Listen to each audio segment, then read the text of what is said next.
नमस्कार विद्यार्थी मित्रांनो, तर माझ्या यूट्यूब चॅनलमध्ये मी तुमचं सहर्ष स्वागत करीत आहे। तर तुमच्यासाठी एका महत्त्वपूर्ण विषयावरती व्हिडिओ घेऊन आलो आहे, तो म्हणजे MPSCने ग्रुप सी 2023चे निकाल लावणे सुरू केलेले आहे। आता थोड्या वेळापूर्वीच म्हणजे दुपारी 3-3:30 वाजता काय केले होते की त्यांनी MPSC आयोगाने 2 प्रवर्गाचे जे निकाल लागलेले आहेत ते लावलेले आहेत। आता मेन जो निकाल जो आहे तो आहे लिपिक टंकलेकर वर्गाचा आणि कर सहाय्यक या वर्गाचा। तर या निकालात आता लवकरच लागणार आहे। त्यापूर्वी आपण प्रयत्न केले होते की विद्यार्थ्यांना टायपिंग टेस्टसाठी 1:5चा रेशोने काय केलं की बोलावण्यात यावं। जाहिरातीमध्ये जसं दिलेलं आहे की 1:3चा रेशो म्हणजे एका पदासाठी 3 उमेदवार बोलवले जाणार आहेत। तर त्यासाठी आपण प्रयत्न केले होते 1:5चा रेशोसाठी प्रयत्न केले होते।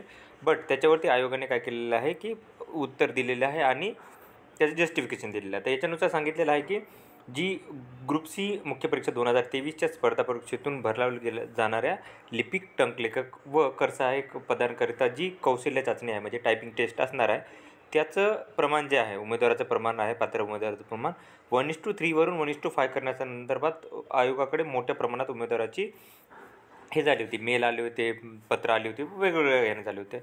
पण आयोगाने काय केलेलं आहे की जाहिरातीमध्ये आयोगाने जी जाहिरात केली होती 13 ऑक्टोबर 2023मध्ये जी जाहिरात आहे त्याच्यामधला 10.2.5 हा मुद्दा जो आहे त्यामध्ये असं लिहिलेलं आहे, आता तो मुद्दाही दाखवेल तुम्हाला वाटलंच तर। याच्यामध्ये असं लिहिलेलं आहे की ऐकून पदापैकी आरक्षित सर्वांसाठी किंवा प्रवर्गासाठी किंवा उपप्रवर्गासाठी सुमारे 3 पट उमेदवार जे आहेत ते कौशल्य चाचणी किंवा टंकलेखन चाचणीसाठी प्राप्त होणार आहे, उपलब्ध होतील अशी आहे। त्यामुळे आणि त्याच्यावरतीच कट ऑफ डिसाईड होणार आहे अशी तरतूद होती। त्यामुळे काय करणार की 1:5 जे आहे ते काय करणार की होणार नाही। ओके, ही त्यांनी काय केलं की एक सेपरेट प्रसिद्धीपत्रक काढून माहिती दिलेली आहे।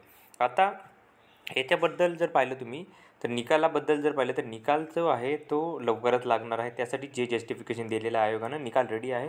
आता ते कधी लावतील माहिती नाही, पण जसं आपण प्रयत्न करत होतो या आठवड्यात लागेल असं वाटत होतं। आता पण आता उद्याचाच दिवस फक्त आहे आयोगाकडे ज्याच्यात त्यांनी निकाल लावायला पाहिजे, म्हणजे 28 तारीख 29 तारखेला परत सुट्टी असणार आहे। त्यामुळे उद्या जर लावला तर ठीक, नाही तर डायरेक्ट तो सोमवार किंवा मंगळवारी निकाल लागण्याची शक्यता आहे। ओके, तर ही माहिती होती। तर अशाच महत्त्वपूर्ण अपडेटसाठी माझ्या चॅनलला सबस्क्राईब करा, व्हिडिओ लाईक करा आणि इन्फॉर्मेशन मित्रांसोबत शेअर करा। धन्यवाद।